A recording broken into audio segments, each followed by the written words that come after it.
Welcome on behalf of YIVO. This is a part of our series with Carnegie Hall's festival, United in Sound, Amerike at 250. Today's lecture is titled Yiddish Theater, George Gershwin and the Birth of an American Sound. For those that don't know YIVO, we're a very special place for the celebration and for the cultivation, the contemplation of Jewish history and Jewish culture. We have a library and an archive with over 23 million documents, over 400,000 books, which researchers around the world use for their work. And you'll hear today some of the amazing riches that we have that relate to today's topic. We have programs like this. We have classes. We teach Yiddish. We teach Jewish history and literature and all sorts of topics. And we have exhibitions. So if you're new to YIVO, I hope you'll come again. Check out our past programs on our YouTube channel. And without further ado, I want to introduce today's scholar and presenter, Ronald Robboy. Ronald Robboy is a musician and independent scholar based in San Diego, where he was a professional cellist for many years, and beginning in the 1970s, an early West Coast experimentalist in the klezmer revival. He has written and lectured extensively on Yiddish theater music, and in 1998 was named senior researcher for Michael Tilson Thomas's Thomashefsky project. Robboy is leading YIVO Institute's reconstruction of the score to composer Joseph Rumshinsky's operetta, Khantshe in Amerike, from 1912, which is going to be performed at our location on May 18th. So in some ways, this lecture is kind of gearing us up for that performance, which is taking place with students of the Bard Vocal Arts program. We're so delighted to be hosting them for this. It's a very, very special project. And yes, as some people have noted in the chat, Michael Tilson Thomas very recently passed away. And we're going to be dedicating this upcoming performance to his memory and to the memory of his partner, Joshua Robeson, who are friends of YIVO and who donated material from this Thomashefsky project and from the Thomashefsky family to YIVO. So it's now in our archives for researchers to use. So without further ado, Ronald Robboy. Thank you, Alex. Am I audible? Let's just make sure. Yes, you sound great. Okay. All right. Hi. So I'm gonna just start sharing immediately here. I'm gonna share an image, and suddenly everything I know about how to do anything just left me. But this should work.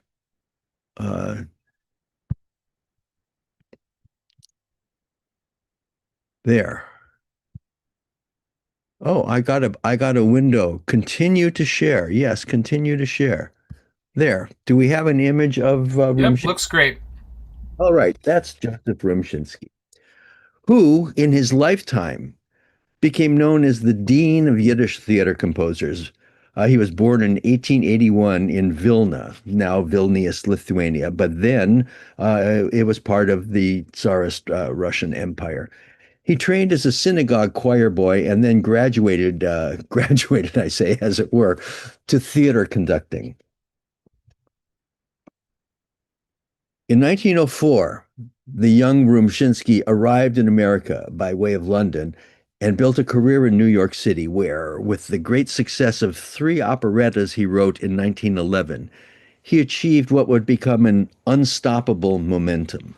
The first of the 3 was the musical comedy Das Mädel von der West, The Girl from the West, or The Girl from the West, yeah, whose title brazenly capitalized on the recent world premiere at New York's Metropolitan Opera of Puccini's La Fanciulla del West, which was itself based on David Belasco's play The Girl of the Golden West.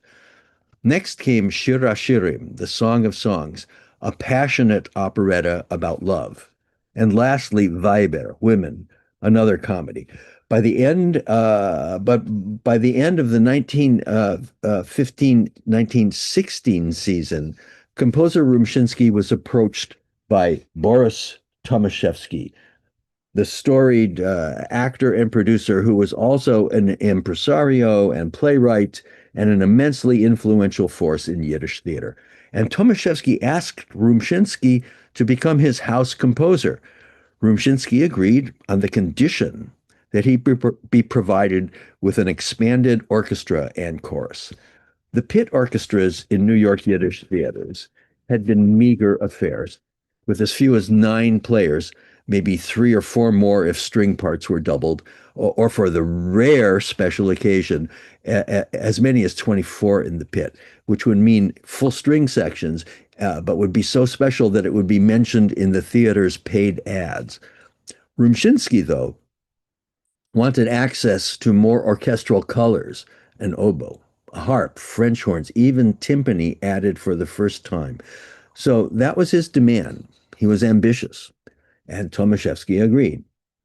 He agreed to it. The season customarily opened at the beginning of the autumn harvest festival of Sukkot, which these days in modern Hebrew is pronounced Sukkot.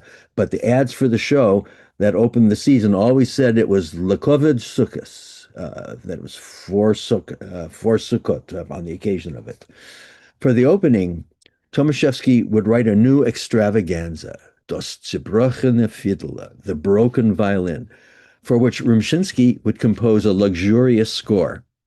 As Rumshinsky later explained in his memoirs, Thomashefsky spent that summer mostly at his Catskills estate called Hunter, near Fallsburg, New York.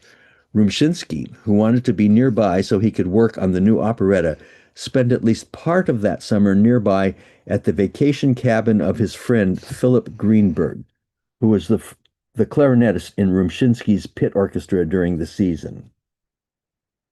There, excuse me, there at Greenberg's, we know Rumshinsky put at least the finishing touches on the show's first act, an act that concludes with a long intermezzo, which was something totally new to a Yiddish opera. Rumshinsky was intensely proud of it, a hint of which we can see in the manuscript. Greenberg's Pleasure House, huh? Sounds idyllic. Now let's back up a season or two. When Rumshinsky composed the music for a comic operetta titled Khantshe in Amerike, it premiered on December 31st, 1912, on New Year's Eve, playing into 1913 and beyond. It was the vehicle in which the actress Bessie Thomashefsky reinvented herself in middle age after leaving her husband Boris. They had married as teenagers, and she remained with him for about 25 years. But in addition to all the other items on his substantial CV, he was an inveterate womanizer. And now he had fallen seriously in love with a much younger actress. In Bessie's new show, Khantshe, she plays a working-class young woman, Khantshe, that's her name, who quits her factory job and, dressing as a man, mind you, this was not a trouser role in which a woman plays a man, but a role in which a woman plays a woman who cross-dresses the man. And she hires herself out as a chauffeur to a nouveau riche immigrant family, where she promptly begins romancing all the women for whom she is now working, mother and daughter alike, as well as their maidservant. At the same time, reappearing dressed as a woman, she is a leader in a big suffragette rally that consumes much of the operetta's third act. Remember, this is more than 7 years before the 19th Amendment of the U.S. Constitution that gave women the right to vote.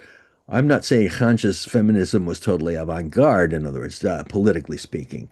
The women's suffrage movement had been going on for decades, but Khantshe was still ahead of the curve.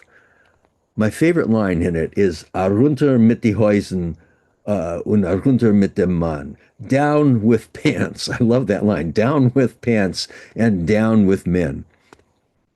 Besides the gender-bending politics and the focus on automobiles, which were also new, what particularly distinguishes the show from our perspective is that it has been described as the first time that American rhythm appeared on the Yiddish stage. Well, it didn't exactly say that.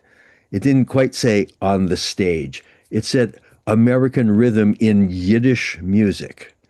But the person who said it was Zalman Zilbertzweig, writing in his magisterial lexicon of the Yiddish theater.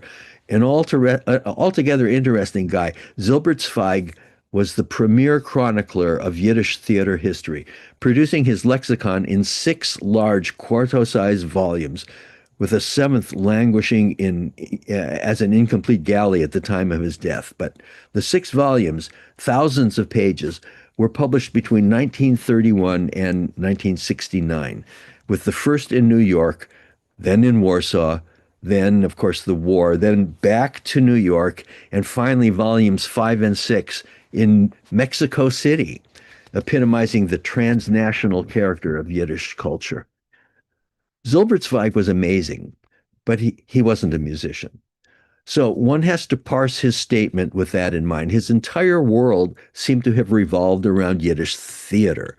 So when he said it was the first American rhythm in Yiddish music, it seems clear to me he meant music on the Yiddish stage, since everything he talked about was in terms of the Yiddish stage. Okay, that was a little bit of bookkeeping. But more importantly, what did he mean by American rhythm?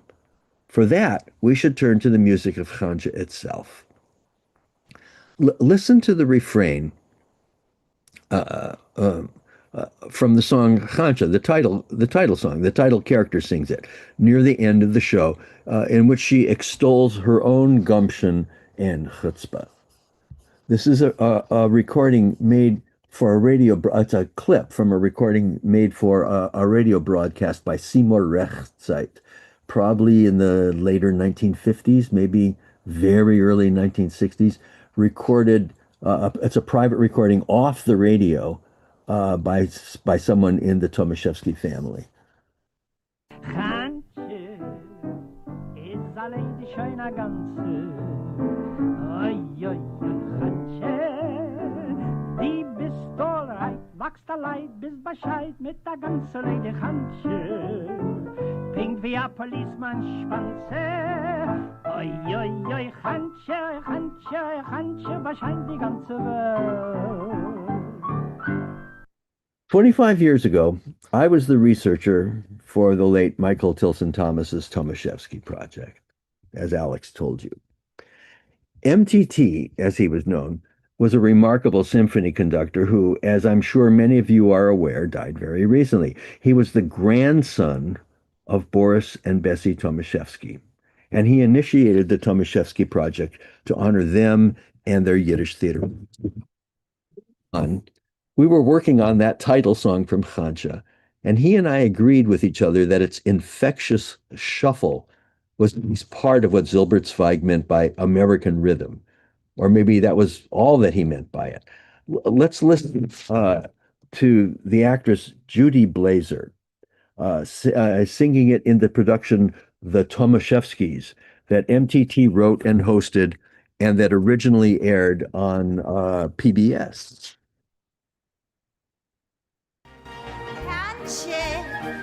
Is a lady schöne Ganze. Oi, oi, oi, Khantsche.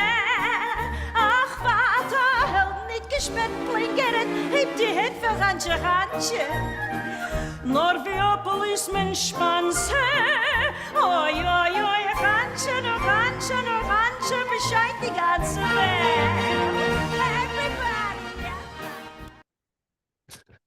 I also think of that cheeky passage, though. Nicht gesperrt, plain gerät, hebt die Hits für Khantsche, Khantsche. That's pure vaudeville. The music and the feel of it. Nicht gesperrt, it's not joking. Plain gerät means plain spoken, plainly said, rather. And it's English and Yiddish. They're mixed. Hebt die Hits, raise your hats for Khantsche. And Hits is English, too. Yeah? I want to tip mine, the brim of my hat rakishly down across my brow as I strut off Bob Fosse style. Not that I'd have a clue how to do that, you understand, but it's an aspiration. What can I say? Another of the numbers in the show is called Automobile, sung by the show's chorus, accompanied by the still modest pit orchestra. Remember, Rumshinsky had not expanded the orchestra size yet, not until 1916. Characteristic of the lyric are passages like, like when the men sing, when the chauffeur drives you, you sit there and are having fun. And then they sing fast, to which the women reply, fast and speedy, like a demon that flies along. Parenthesis. Let's note that this is fairly contemporary with the Italian futurist movement, with Marinetti's Futurist Manifesto of 1909 and Russolo's Art of Noises of 1913, among others, and perhaps even more contemporary with Russian futurism. Their manifesto, A Slap in the Face of Public Taste, signed by Mayakovsky, Khlebnikov, and others, was issued in December 1912, just as Khantshe must have been in rehearsal in New York City. Okay, this is the music. This is the music of Automobile, created on my computer. This is totally synthesized.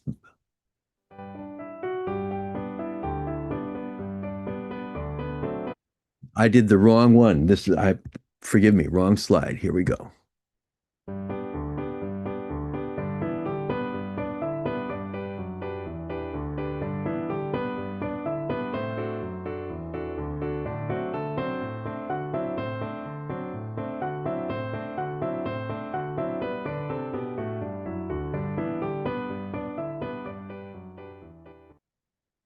That is kind of American, but it could also be Franz Lehar, you know. I mean, it's operetta-like, but the syncopation is still very important in it. But now let's listen to the contrasting, really syncopated theme.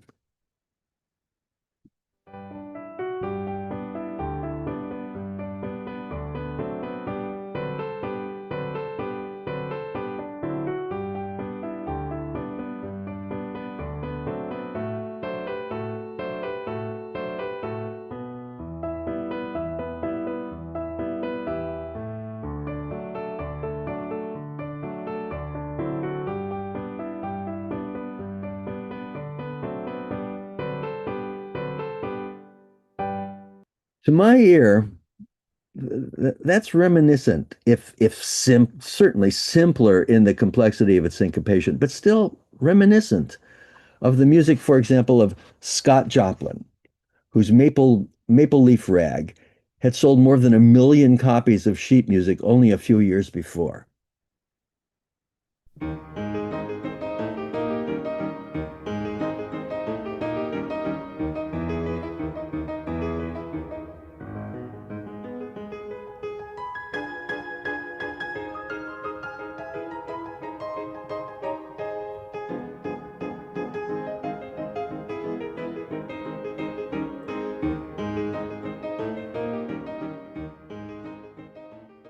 And that, I submit, is part of what Zilbertzweig meant by American rhythm, though I would doubt that he, Zilbertzweig, had any idea who Joplin was. What Zilbertzweig meant by American rhythm, plainly put, was music influenced by African diasporic music, by the musics created by enslaved American blacks and their descendants.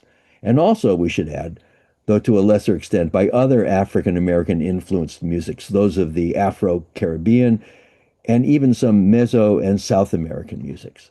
When I say influenced, though, I don't necessarily mean directly so, or that Rumshinsky himself, for example, necessarily ever even heard actual Black American music, that is, Black Americans performing their music. He may have. Joplin's music was being performed, as I said.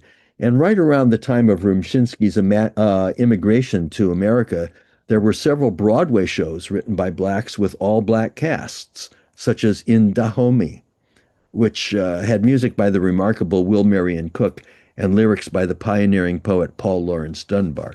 Whether Rumshinsky saw any of those Broadway shows is unknown, though as it happened, In Dahomey had gone on an extended tour to England in 1903, which was just the year Rumshinsky was there, studying before completing his emigration from the Russian Empire to America. Whatever the case, it is clear from the music in Khantshe that Rumshinsky had, at the very least, been exposed to and listened to commercial popular music. Oops, that was a digital error.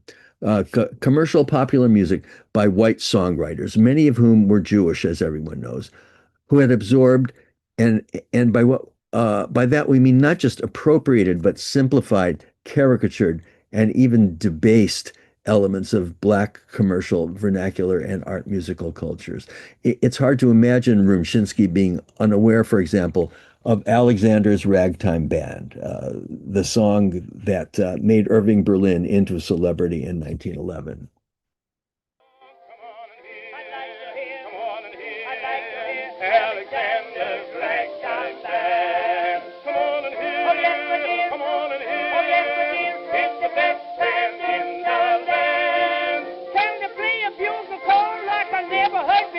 Why, it's so natural that you want to go to war.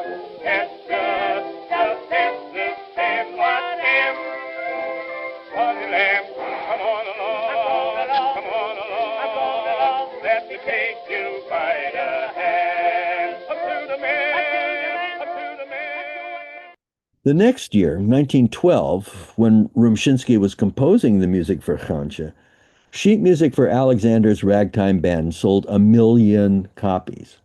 Its ubiquity in mainstream American culture is a given, but we also know from the Yiddish press that the song was well known in at least parts of Yiddish-speaking America. For example, just 2 weeks before Khantshe's premiere, in a review of violinist Ephraim Zimbalist at Carnegie Hall, George Zelikovic, editor of a major New York Yiddish daily, the Yiddisches Tageblatt, found reason to rail about how crude coon garbage, like Alexander's Ragtime Band, garbage, those were his words, like Alexander's Ragtime Band, was entrancing Jewish youth and Pied Piper luring them away from what he, Zelikovic, considered good Jewish music.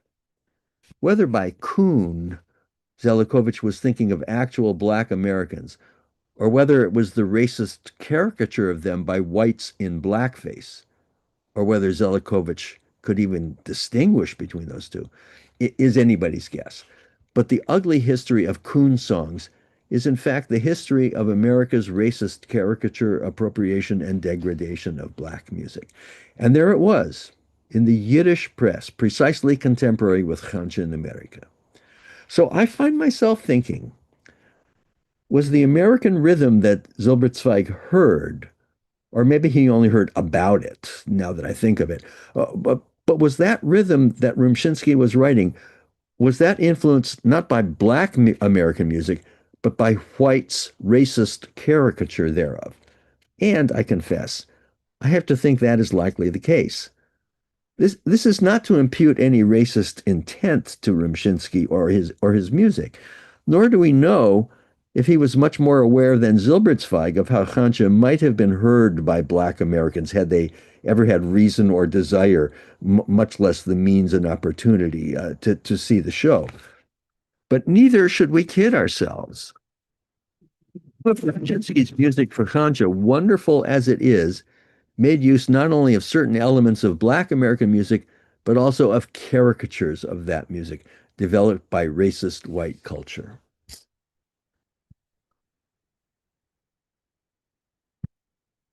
Whoops. And I just tipped my cards. I was going to stop sharing. Okay. All right. So in this telling of the story about composing Das Zerbrochene Fiddle at Greenberg's Pleasure House and at Thomashefsky's Hunter Estate in the Catskills, Rumshinsky wandered off topic, just as I did. But his excursion is not only absorbing, but it offers a crucially interesting insight into a corner of the history of music in America. Rumshinsky explained that there at the Thomashefsky estate, he played through some of what he had written for Boris's upcoming show, and then would have to do so again for guests that Boris kept inviting in. But also, there in the Catskills was Harry Thomashefsky, Boris and Bessie's eldest son, who actually had his own cottage in Fallsburg that summer. And for at least part of that time, Harry had a guest staying at his cabin.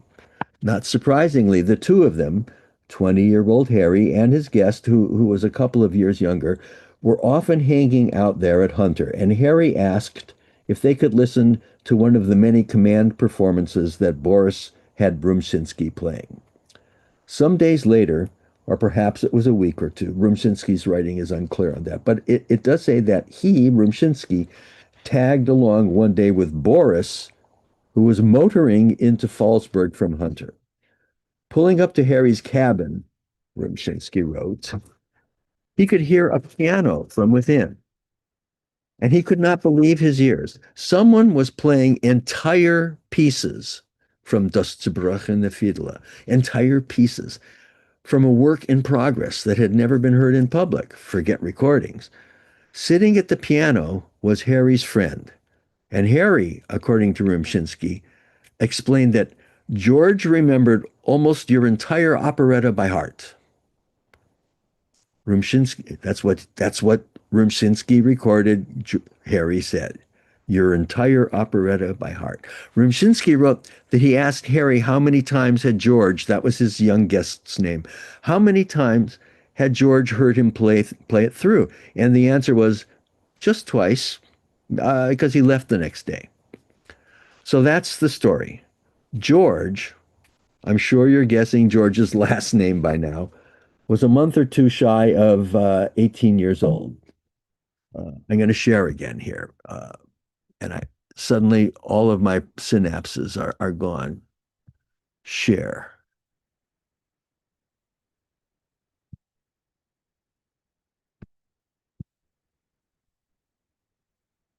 There. You guessed his last name. Wasn't that swift? Okay, and clearly he's older than 18 in this. But the 18-year-old Gershwin, he was not quite 18. He had heard Rumshinsky's operetta Cold out of the blue, and Mozart-like could go back to his guest cottage and play entire pieces from it from memory, like a little genius tape recorder. Okay, Mozart was 6, while Gershwin was 17 and a half, but still, okay. And it wasn't only this music of Rumshinsky that Gershwin had internalized. Rumshinsky claimed that Gershwin went on to spontaneously play music from Shir HaShirim, Rumshinsky's passionate breakthrough operetta from 1911. That is not hard to believe. Gershwin, Rumshinsky recounted, told him his parents were great lovers of Yiddish theater, and they used to take him along to shows. In fact, Gershwin's brother, Ira Gershwin, writing in the 1950s, attested that their father was a pinochle-playing companion of Rumshinsky. Those were Ira's words. And so Ira, met Rumshinsky several times, he said. Aha. Some of you are saying, you recognize Rumshinsky's name from the brilliant Ira Gershwin lyric to Tchaikovsky from Lady in the Dark, with music by Kurt Weill. It's the patter song on steroids that that made Danny Kaye a star when he absolutely killed it on Broadway.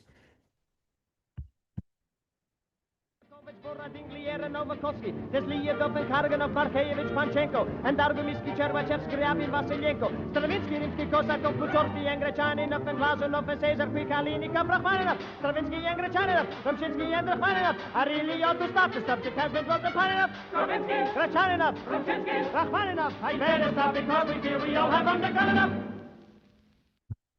Ah. I love that. Rumshinsky said Gershwin happened to play music from his Shir HaShirim form, as I said. It was an operetta in the old European mold. Did I say European? In fact, it was about an opera composer, passions of his and passions of his and those around him. It was from the 1911-1912 season. But it is easy to imagine that Gershwin could just as easily have played music from Khantshe in Amerike, which was from the following season. That show, after all, was not about European-style opera, but, among other things, about American rhythm, as we've said. Remember that page from Das zerbrochene Fiedler, signed 1916? Let's look at it. Let's look at another manuscript from that same summer. This is from the first page of a piano reduction of Khantshe in Amerike. A piano reduction is a version in which all the notes sung by the vocalists and all those played by the orchestra are all compressed together into an arrangement that a single pianist can play. It's useful for things like rehearsals or to plug the show or whatever. It cannot convey all the colors of the orchestration, much less the singer's lyrics, of course, but it provides an outline of the melodies and their accompaniments and harmonies. But a reduction of Khantshe in Amerike, of all things, and in 1916, why Rumshinsky chose to begin work on it at that moment while staying at Thomashefsky's estate. It clearly says Hunter, and look at the time, 7 a.m. He wasn't at his pal Greenberg's pleasure house and decided to whiz over to Hunter at the crack of dawn to start making a piano arrangement. Why he chose that moment to make a piano arrangement of a show that was no longer current, one that you'd think he'd moved on from, is anybody's guess. But look how his date stamp is written. This is clearly when he began the manuscript. See, it's there at the bottom right. This is clearly when he began the manuscript, or at least reached the end of its first page. And incidentally, this is the first page of an overture that had not previously existed to the show. Archival orchestra parts that were used a few seasons before showed that the show originally had no overture. For whatever reason, though, Rumshinsky chose this moment in 1916, when he was at Thomashefsky's estate, with the express purpose of working on their new operetta, to put together an overture to an older show in which Boris's estranged wife, Bessie, had starred. It's a mystery. What's not a mystery, though, is when he completed this distraction or this procrastination or whatever it was. There, on the last page, we see that it too is dated because it's a manuscript in which he carefully recapitulated the entire Khantshe score, and he records the hour he finished, 10 a.m. on August 18th, 5 days later. So over the course of 5 days, Rumshinsky was presumably playing the music from Khantshe as he decided what he wanted to put into the piano part. Okay, we don't know that. I called Gershwin's memory feat Mozart-like. Maybe Rumshinsky, too, was another Wolfgang Amadeus who could simply write out a score as it spontaneously came to him, whole and complete, the way Mozart was said to, including all the decisions of what went into the overture and what to leave out, and all the transitions between the episodes he chose to use. But I'm guessing Rumshinsky must have done at least some of that at the piano. My point here is if he were playing these tunes from Khantshe on the piano, who else would have heard him playing? Who was there? Maybe hearing through a door, if not actually in the room. That is what is so tantalizing about this dated manuscript. And by dated, I don't mean, in an old-fashioned mode. I mean, it's got a date stamp. Because we know from Rumshinsky's account in his memoirs that Gershwin was there at least part of that summer, part of the time that summer. Was it in July, when Rumshinsky triumphantly completed the first act of Das Zerbrochene Fiedele? Or August, when Rumshinsky was maybe not still working on details of Zerbrochene Fiedele? Its opening was a scant 2 months away, but also for some reason creating a piano score to Khantshe in Amerike. And was there a relationship between the two? Did Khantshe have an impact on Zerbrochene Fiedele? Or we might ask, could Zerbrochene Fiedele have had an impact on Rumshinsky's need to revisit Khantshe that summer? Consider this: at the end of Zerbrochene Fiedele's second act, there is a scene that Rumshinsky called a Mazel Tov variation. This would have been a wedding scene, in which, in Rumshinsky's words, Everyone offers good. He's just actually describing how it played out on the stage. Everyone offers good wishes, each in their own style. For the final variation, which was the one in jazz form, we had an exotic dancer, a lovely Irish maidel, dancing with the older Yiddish actor whose character had just come from Europe to America, and who had a pair of awkward Jewish golus feet. That is, feet from his feet were from Jewish exile. He had the same aspiration to dance that I do. They used to repeat the number, Rumshinsky wrote, never fewer than 10 times, and the house simply thundered with applause. We know that jazz form. We know how that jazz form two-step went. Here's how it appears in a conductor's score that the Thomashefsky family left to the New York Public Library after Boris died in 1939. Notice the instrumental voice on the lower of the two lines. It's a sort of poor man's Joplin-esque rag. While what is going on, while that is going on, the American Corinne and probably a few of her chorus line colleagues taunt the hapless older actor with the words two-step Khantshe, which means two-step, come on and dance. Where it pivots back to the initial musical theme, the words are Khantshe dem two-step is git, which means something like dancing the two-step is good. Here I am joining my computer, trying to say two-step and Khantshe in time. Listen. Two-step, Khantshe. Two-step, Khantshe, Khantshe.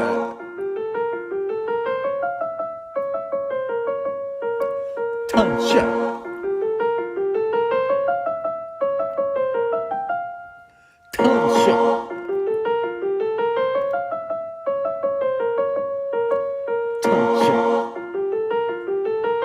Khantshe, then two-step is good.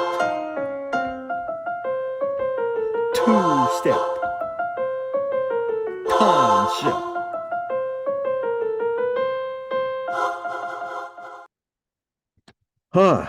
So that was a stirring performance.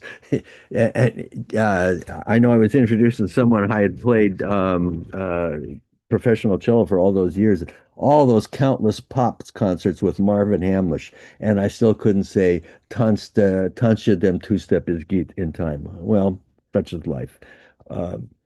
Rumshinsky and his audience may imagine this is jazz, but we should understand I'm saying jazz here in air quotes here because there is nothing improvisational about what the composer is asking for. But let's agree to call it jazz, not just because it exactly is, but because of the contrast with the melody, which is set in the quintessential Jewish mode, Ahava Rabbah, the scale with an augmented second that you hear in, well, Ava Nagila. If Gershwin heard this at one of those command performances for the guests at Hunter, that is, Rumshinsky playing through this music from Zibruch and the Fiddler, it is hard to imagine he would have not been captured. It would not have captured his attention. Wait, what if Gershwin wasn't there at Hunter at all in August, though? What if he was only there in July? And that must have been when he heard music from Zibruch and the Fiddler a couple of times, as Harry put it. If Gershwin wasn't at Hunter at all in August, he must not have heard anything from the Khantshe reduction that Rumshinsky decided he needed to make during those 5 days in the third week of the month. But whenever it was that Gershwin was there, he was listening, absorbing and internalizing what he heard. Did he hear Khantshe then? We don't know.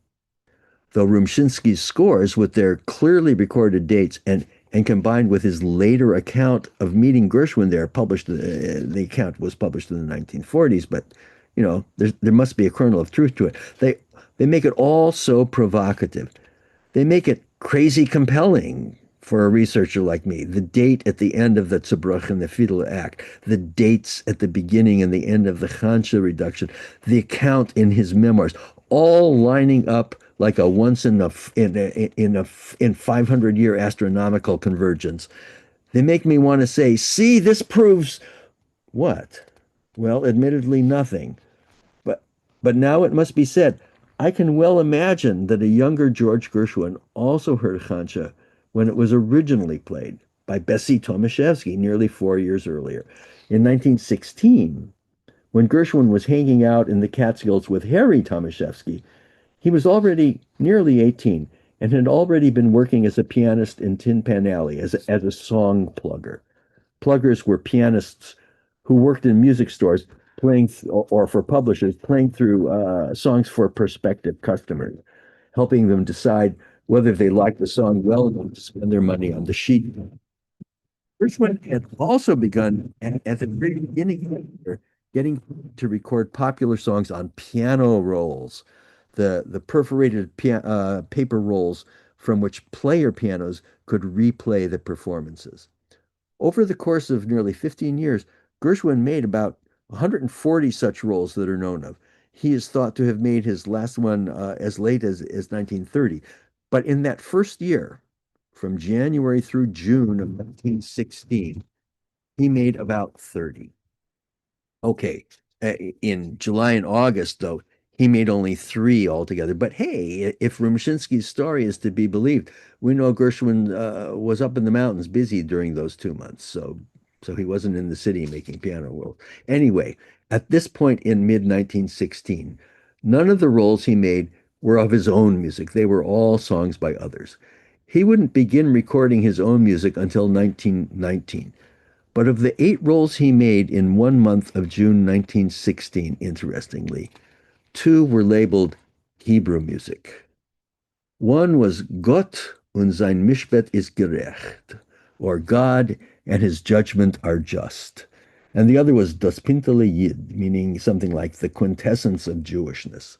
A few of Gershwin's piano rolls have been digitized and are commercially available now, but they comprise a small number relative to how many he made overall. And the so-called Hebrew music rolls, they were actually in Yiddish, not Hebrew, but they were labeled Hebrew music, are not among those that have been released. I'm not even sure that Das Pintele Yid has been found. But there is a keyboard artist by the name of Artis Wodehouse who has realized a performance of Gott und sein Mishpat ist gerecht as part of something she calls her Gershwin Piano Roll Project, a series she's been creating on YouTube.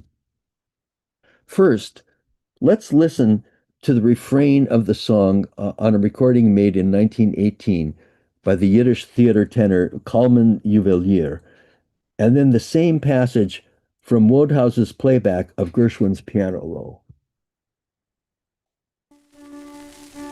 Gott in seinem Mishpat ist gerecht.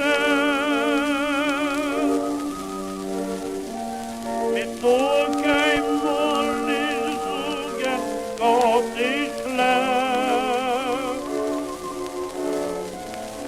Gott weiß, wo der sitzt, in sich trug der kein Mord steht. Gott in sein Mishpat ist gerecht. Gott in seinem Mishpat ist. That was Juwelier in 1918, 2 years after Gershwin's piano roll. The song was recorded as early as 1905 by Solomon Shmulevitz, but the sound is so bad on the early recording that it's been so damaged that I opted for the later recording. But Gershwin would have known it from his very early childhood. And this is Gershwin's piano roll. Oh, that didn't work.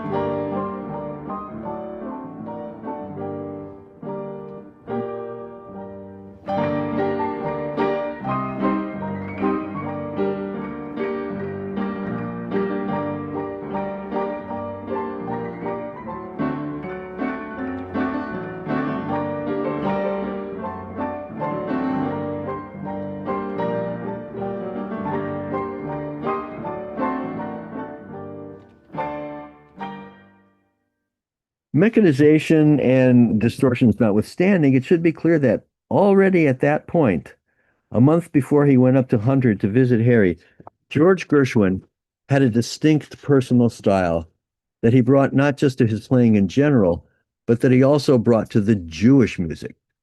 It was music he knew and that he had his own outlook on. Of all the roles he would record over the course of his career, this song and the one from Pintele Yid were the only ones that were identifiably Jewish, the only ones. And I want to emphasize, both had originally been written for Yiddish theater productions, written and staged in New York during Gershwin's boyhood. Das Pintele Yid, in fact, had been a Boris Thomashefsky show, and the first in 1909 originally. And the first time I heard Michael Tilson Thomas tell the story, and maybe the second and the third time as well, he recounted that Ira Gershwin, who would have been about almost 13 at the time, had participated in the children's march that was part of the Pintele Yid production at Thomashefsky's theater. Interestingly, though, by the time his video, The Thomashefskys, was produced, MTT was saying that George also participated in it. No, a little poetic license. Okay. All that about the piano rolls was entirely interesting, as was their timing, given George's imminent summer immersion in Yiddish theater ambiance at Hunter.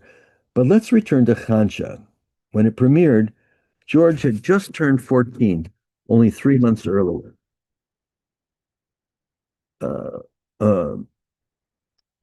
So he was not out working in the commercial music world yet, not at that early stage, and so not nearly as independent, one would think. Were his parents still taking him with them at that age to Yiddish theater productions, though? That's an open question. What we do know, though, is not only that George's father played Peanut, the composer of Khantshe, but that George was himself with Harry, whose mother was the star in Khantshe. I can also tell you that in the late 1990s, as the newly appointed researcher for the Thomashefsky project, one of my earliest tasks was to interview someone by then well into his 90s who had grown up across the street from the Thomashefsky mansion in Williamsburg, Brooklyn, where Boris and Bessie Thomashefsky were raising their children. My interviewee's name was Seymour, and his boyhood circle of friends were included the youngest Thomashefsky son, Teddy, who was MTT's father. Seymour's older brothers, I should say, were buddies of Harry and George. At the time of the interview, Seymour seemed to have some very clear memories. Having grown up across the street from the Thomashefskys, he claimed to have an indelible one of Bessie, who, after having moved out when she left Boris, then had her sons physically remove Boris's lover's belongings from the house and put them out on the street. That was probably not so long before Khantshe premiered. What Seymour also told me was that at some point when his brothers were hanging out with George, the Gershwins lived on South 4th Street there in Williamsburg. That is something I have not been able to verify, though. It is well known that the Gershwin family many times, sometimes supposedly as often as twice a year. One doorstop of a biography published 20 years ago established 12 addresses the family lived in between 1998, the year of George's birth, and 1917. So just in those years, they ranged from various streets in the Lower East Side to some in Harlem, and then back again to the Lower East Side, and parts of Brooklyn other than Williamsburg. None, though, are documented in Williamsburg. And yet, Seymour was so specific. South 4th Street. What makes that so tantalizing to believe is that Sarah Adler's Novelty Theater, run by another actress, Sarah Adler, who had recently left her husband, was the theater in which Bessie premiered Khantshe in Amerike. and it was located at the corner of Driggs and South 4th Street, the very street Seymour said the Gershwins lived on there in Williamsburg. Were the Gershwins living there then at the time of Khantshe? The sheer number of places they lived would make that a long shot, but it is still impossible not to imagine 14-year-old George Gershwin walking maybe a couple of blocks down the street to see the show that his brother's friend's mom was playing, with music by his dad's pinochle friend, and hear that music's American rhythm for the first time in Yiddish musical theater history. This is all speculative, of course. We don't know what George Gershwin heard or when he may have heard it. When I first conceived of this lecture, though, my thought was that it could offer a speculation, a conjecture, that in the summer of 1916, George Gershwin heard that music to Khantshe in Amerike being played by its composer at the piano. And though the young Gershwin certainly already knew popular music was influenced by Black America, perhaps hearing such music anew through the lens of Yiddish theater could have contributed to whatever alchemy was necessary for him to forge his new language in America. But as for the Black-influenced American music, I said that Gershwin already knew when he visited the Thomashefskys at Hunter, and maybe heard Rumshinsky's tentative Yiddish take on it. I should probably more accurately have called it music influenced by caricatured blackface music, like the music that he, Gershwin, would himself sadly contribute to the canon. I say sadly.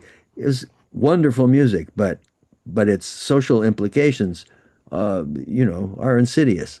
His first big hit, after all, was Swanee, written in 1919, with a lyric by Irving Caesar, who would later write words for Tea for Two, for example, and many other songs.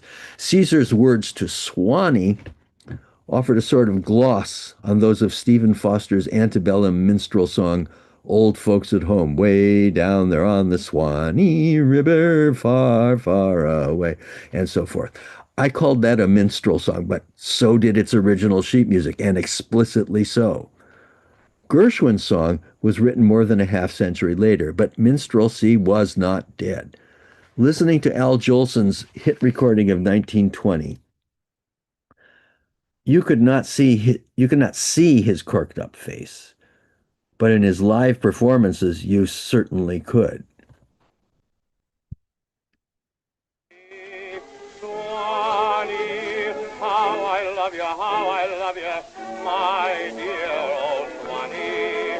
I'd give the world to be among the folks in a GIX. I even know my mammies waiting for me, praying for me down by the Swanee. The folks up north will see me no more. So when I said that in some ways Gershwin's music caricatured some aspects of Black American music, I was just trying to be clear about this insidious dynamic in American musical history. That said, some wonderful music was written by white songwriters as well as by the Black ones on whose shoulders they stood. This was music George Gershwin knew well, and to his credit, in the 1930s, in preparation for Porgy and Bess, he actually went to the Georges Sea Islands to study an actual Black culture. His relationship to the melting pot popular song that he, more than anyone else, helped create as a unique American sound appears to have been both complex and sincere. That may have sounded like I'm wrapping up this lecture, this contribution to Carnegie Hall's celebration of 250 years of America and its music. But I've one more thought to add. As I said, when I was first invited by the YIVO Institute to give this lecture in partnership with Carnegie, my thought was that it could offer a speculation about the summer of 1916 and how agency in the Rumshinsky-Gershwin encounter traveled from the older man to the younger, and how hearing the Black-influenced music coming from a Yiddish-identified source could conceivably have helped Gershwin gel a notion of his own musical identity and develop a musical language that, in addition to embracing an underlay of Black musical idioms to create a signature American sound, also contain what so many commentators have sensed to be a distinctively Jewish component, masquerading as a quintessentially New York sound that bespoke an overlay or fusion of sources, creating that je ne sais quoi over which so many have spilled so much ink trying to explain. When I was writing these remarks, it struck me. Did the agency travel in the other direction? Not from Rumshinsky to Gershwin, but the other way around? That is, Rumshinsky had certainly written Khantshe before George Gershwin had any impact on him, or anyone else as a songwriter. Gershwin had no impact. He was unknown. But why was Rumshinsky making a piano arrangement of Khantshe that summer? Was it entirely unrelated to his having heard Gershwin play that is, playing Rumshinsky's music? Was it unrelated to hearing Gershwin play Rumshinsky? We've heard that what Gershwin sounded like from that piano roll playing Gott und sein Mischbett ist gerecht. Could hearing Gershwin there in the flesh, inflecting that is Rumshinsky's music, have caused the older composer to want to hear Khantshe anew? The agency, the impact, call it what you will, could have traveled in either direction, or both. That, in fact, would have been entirely healthy and would offer a best-case scenario. Would offer a best-case scenario for something that can happen amidst the spectacular mosaic that we know to be American music. I'd like to think that is the case. Thank you so much. Ron, thank you so much for this wonderful lecture. And I see tons of comments in the chat of just appreciation for you, including one calling you an American national treasure, which I would tend to agree with. And other comments, absolutely fabulous. Love your stuff and your style. Amazing program. Great depth of research. Extraordinary a piece of research. And on and on. Just to share a few thanks for you, Ron, before we jump into questions. And there are many questions. Yes, many more thanks and clapping are coming in on the chat. It's wonderful. Let's touch the trickiest topic here that a few people have asked about first, which is the meaning of this encounter with Black music for composers like Rumshinsky and Gershwin. And we have kind of both poles of perspective shared in comments and questions right here. One viewer says, I hate the term appropriation. All music is absorbed and mutated and distilled within us. That's what's so great about music. Another viewer on the opposite side says, I'm not buying your dismissal of racist intent unless you can point to a specific reason for that notion. He was a product of his time, and this was white American thinking, even Jewish white American thinking. And I'll just ask something maybe more down the middle to pose it for you in another way. How would you articulate the meaning of reference to this musical style? Whether you're talking about these songs in Khantshe Amerike, or whether you're talking about other Gershwin songs that aren't necessarily specifically about minstrelsy or examples of minstrelsy. What's the meaning of referring to Scott Joplin's syncopations? What does that do for these songwriters, other than that it sounds wonderful? Well, to begin with, remember, these are in theatrical contexts. And so the action of the play has distinct bearing. Khantshe in Amerike is exactly that. Khantshe in Amerike. So it was trying to tell Yiddish audiences what is a quintessence of America. And in fact, it is Black music. I mean, maybe it's not the quintessence, maybe it's an essence, but it's such a distinctive one. It's the one that Well, a recent book. Oh, and Mel, what's his name? Mel Gibson. Can't think of his name. How Black Music Conquered the World. I think is the title. I mean, it has by way of America. I mean, it's African music, but it African music didn't conquer the world. It did because of what happened in America. Uh, and I hate to say it, but I'm not saying slavery was good, but slave somehow the whole package, the enslavement and the resultant culture resulted in a music that somehow had the capacity and the strength and the resilience uh, to become to to use a totally mundane word, to become a brand and to become the dominant music worldwide. I mean, it's everywhere. It's everywhere. So it's Khantshe in America. Uh, how better to brand it if you're doing a musical than to do the music of America? And what was the music of America? So that's part of it. In das Zerbrochene Fiddle, um, what was the broken violin? The story, very briefly, is that it's about a theater troupe in the old country, and uh, and the older producer is passionately in love with a younger actress, and they run off to America. She runs off to America, and the old producer sends his buddy, his peer, who's an older actor, to America to try to be an ambassador and try to mend fences with her. If I'm if I'm remembering this plot correct, I didn't review it. I didn't. I think that was the show. The older guy was played by Leon Blanc. Um, and so he has come to America and he's thrust into the showbiz world in America, trying to encourage this young actress to return. And these young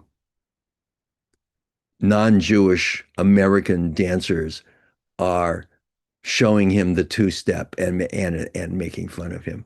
And so it would be, well, you heard it.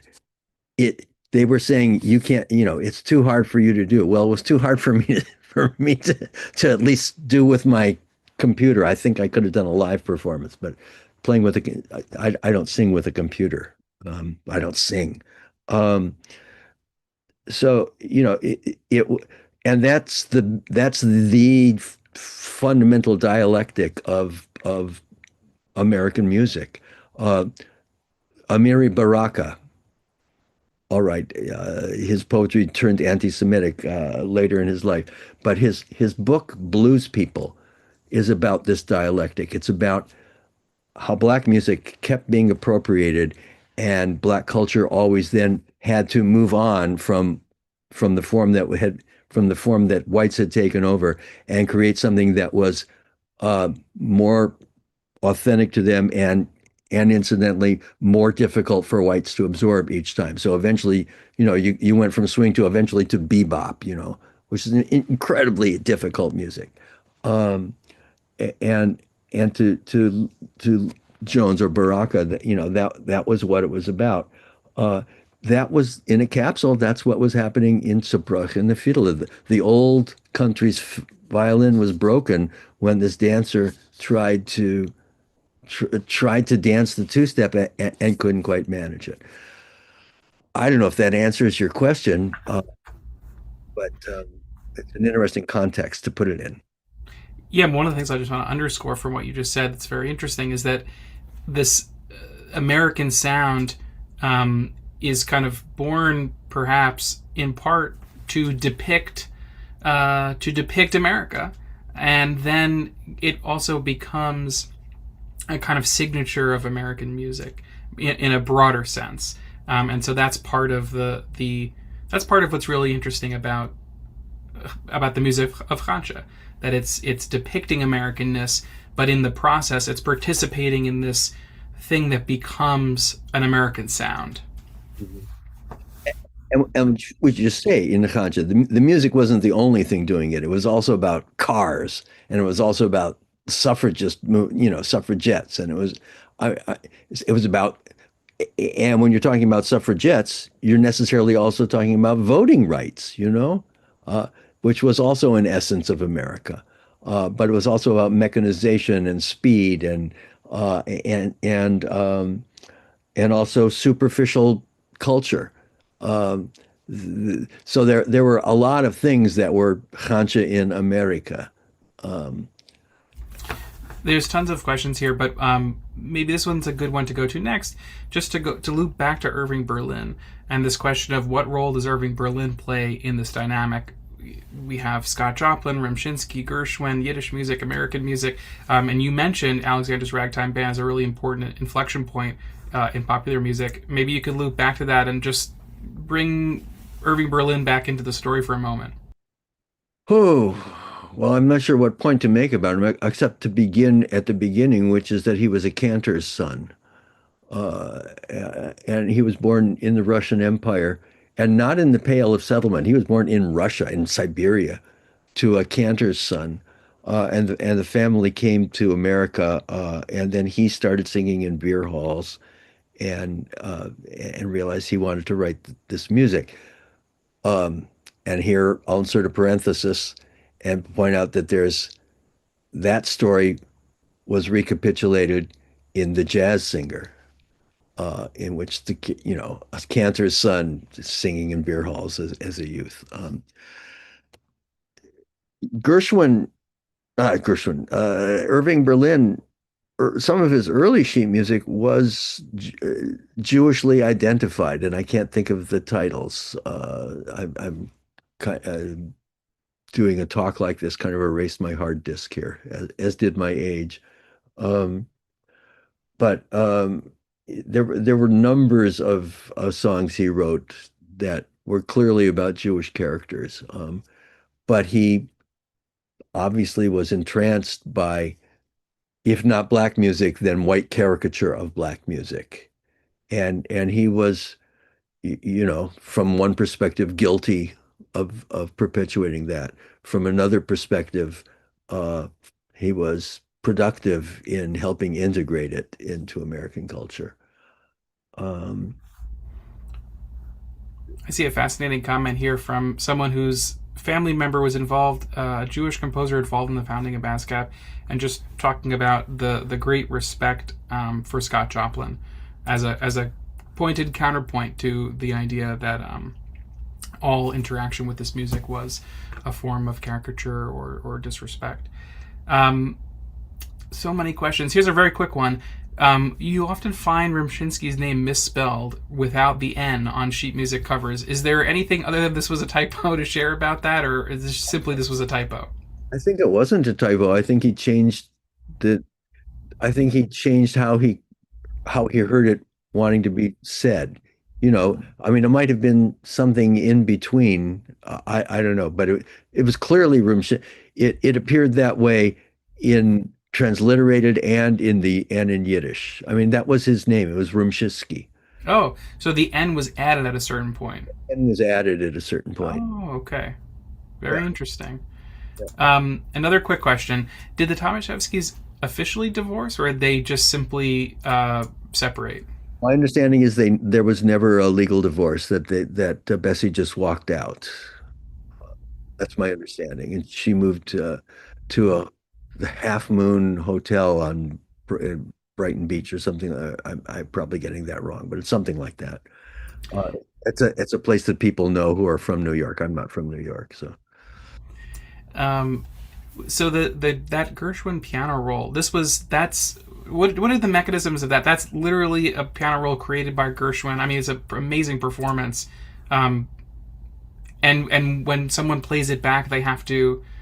Is there a bit of creative energy? Like what? Yeah. I wish I knew more about that, and I only discovered it a couple of days ago. I only discovered that it was there, so I hadn't.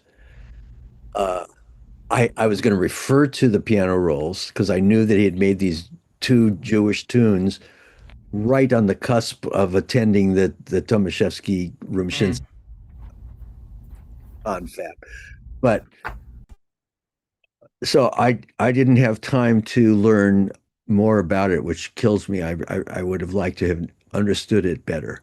Um, what piano rolls I think don't give you are like a harpsichord. You have no dynamic range. You have no dynamic control. So you have to create the illusion of it by creating denser voices or adding doubling an octave or something. Which I don't know if anyone noticed, but in that sheet music to Gott und sein Mishpat ist gerecht, uh, after 8 bars, it has an ottava. It says play it up an octave, and how Gershwin did it, he started doubling an octave and filling in more, so that he respected it. He didn't actually, jump up an octave, and I don't know who would, but he respected some aspect either of the notation or of the tradition of how the song is performed. Uh, It's a wonderful performance, which clearly has so much that's not written, and yet yes, it's so obviously is giving respect to the intention of the music there. and there is so much more that we know that is going to become Gershwin at the keyboard than what that represented. That was still a very primitive proto Gershwin in it. Yeah, but you could still hear the personality in a strong sense, and the kind of the swing to it is so distinctive. Isn't that crazy? Yeah. I mean, yeah, it blew me out of my chair here when I came across this and realized I could present it. It was just holy smoke. Yeah. And the fact that all these dates converge, it's so crazy. I mean, that summer of 1916, you know, how did that happen? Yeah. Just a comment, but interesting from Michael Levitt, the president of the American Society for Jewish Music, who is co-sponsoring this event with us. Gershwin continued to attend performances at least until April 1933 and maybe afterwards in the collections of the American Jewish Historical Society, which is in our building here at YIVO. We share a building with them and others. There is a letter from Gershwin to Milton Weintraub, who was the head of the Yiddish Art Theater, congratulating him on the show Yosha Kalb, which Gershwin had attended the night before. So that's a very interesting data point, and this is decades later. But that Gershwin was very involved in the Yiddish theater and friends with people and going to shows. That was one of the most successful box office shows in the history of Yiddish theater, incidentally. So, and it was the Yiddish Art Theater, was Maurice Schwartz. So it was serious drama. It wasn't a musical comedy. And just for those, in case anyone out there knows, this is one of the shows like the Die Zerbrochene Fiedle, where people are searching for the script for Yosha Kalb. Of course, the novel that it's based on is well known and easy to find, but the script of this adaptation is one of those mystery items out there. Can I tell a story about this? Please. So when I was working for Thomashefsky project, one of the things we wanted was the script to Das Zerbrochene Fiedle, and Library of Congress had just recently digitized images of several dozen Yiddish play scripts, and there it was, Zerbrochene Fiedle, and I downloaded it at that time on my telephone modem. I had to download one page at a time, and each one took 45 minutes or something, and I'm looking at this doesn't make any sense. This can't be. I mean, it's the title page says Zerbrochene Fiedle, but it just can't be. And nothing lined up. Nothing made sense with what I knew about it. There was no place where there was music. And then I can't remember the order. Two things. One, Rumshinsky's papers are held by UCLA. Rumshinsky's son Murray gave them to UCLA in the 1970s. Among the papers are a set of radio scripts for radio broadcasts that Rumshinsky did abridged versions of a bunch of his operettas in the late 1940s for the Chunky Chocolate Theater of the Air, or whatever it was called. And so there was the script that the radio announcer Mitchell Levitsky read, and from it we learned the plot of Zerbrochene Fiedle. That there it was. So I knew that the script at Library of Congress wasn't it, but Also, there was no place for music. I forget the second thing I was going to say about it that I, oh, and Tilson Thomas had inherited all the family memorabilia from his father and from his uncle Harry, uh, and including some scripts, and some of them were sent to me, and one of them was Gerechtigkeit, Justice by Z. Lieben. And I'm looking at it and I went, oh, this is the one that's marked Zerbrochene Fiddle, Library of Congress. So the cover had come off Gerechtigkeit and evidently off Zerbrochene Fiddle and who knows how many others. And the wrong cover was put back on Zerbrochene Fiddle. Where that happened, who knows? But so anyway, and it's about it. For the very many viewers that are here or watching later on YouTube, if you have a copy of Das Zerbrochene Fiddle in your basement or attic, please tell us. And ditto with Yoshe Kalb. I just want to share from Zachary Baker, who's the former head librarian of YIVO, that the name Rumshinsky is after a town in Lithuania, Rumšiškės or something. I may have mispronounced that, but something to that effect. Thank you, Zachary. Zachary also worked as a consultant on the Thomashefsky project, incidentally. So, wonderful. So there's a few more questions. Maybe we'll just take a moment. One viewer is asking about the process of putting that piano reduction together and playing at the piano. Of course, we don't know whether he played at the piano. Ron mentioned that, or maybe it did it in his head. But why might someone play at the piano during that kind of process? Well, as I said, you're gathering a whole bunch of information and compressing it and trying to get as much information as you can into the 10 fingers of something that had taken, 15 people to do or whatever. So if you're smart, you're going to try different things to see what most effectively evokes the experience of listening to the full thing would be. So what register, which octave to put which information in, because what do you need to bring out? And then just how the transitions work and makes it effective. How can he create the sense of, well, now you're listening to voices sing, to human voices singing, and now you're listening to just the pit orchestra playing. How do you create that impression? And if you're very, very skilled, maybe you can just do it. But Rumshinsky, he had taught piano when he first came to America. I mean, he was a pianist. That's what he. If one has facility at the piano, even if one is capable of doing it without a piano, if you've got a piano there, it very well may be easier and or more enjoyable to do it with a piano. So why not? Yeah. So it's very reasonable to assume he would use a piano in this process. And it's also possible that the piano served a kind of mnemonic device, that he might have had muscle memory of how the tunes went that helped him remember it all. Because, he had to remember the whole show. Yeah. Did he remember it, or had he brought material with him? I don't know. I don't know I don't know any of that. I don't know how or why that happened.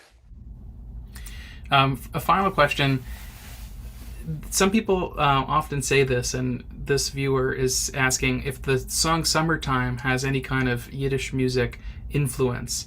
But you can just, as a jumping off point, you can offer your thoughts on this broader question of the Yiddish influence on Broadway and on Gershwin. Oh, there's so much to say here. Some of it is utterly personal. I have a dear friend named Warren Burt. He's a composer. He's my contemporary, who's an expat. He's been living in Australia since 1975. But he wrote a piece for me to play called Hebraic Variations. in which he had he had unattached the on a on a consumer electronic tape recorder, a cassette recorder. He he unattached the wire that erased anything on a tape. When you record, you want to erase what was there before and then record over it.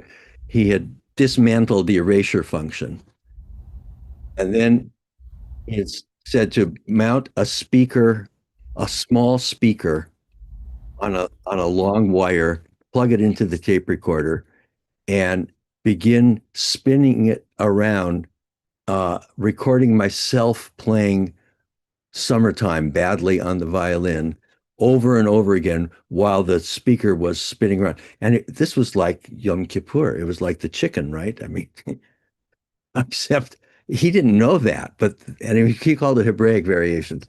Um, why I'm telling you that? That's one. So that's one. That is a Jewish aspect of uh, Summertime that by a non-Jew, Warren Burt. The actual answer is, and this will blow people away, it appears to have been based on the lullaby in Wozzeck,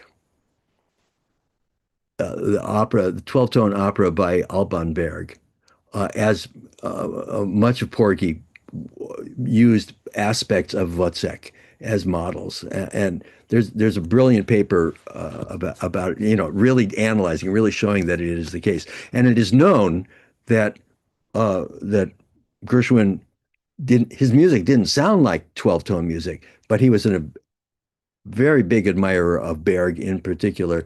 And in fact, there's a famous souvenir card, a photo of Berg that he presented to Gershwin, that Gershwin requested of him when he visited. He went to Europe and he made a point of visiting Berg, and Berg signed it with I don't know 10 bars of his lyric suite.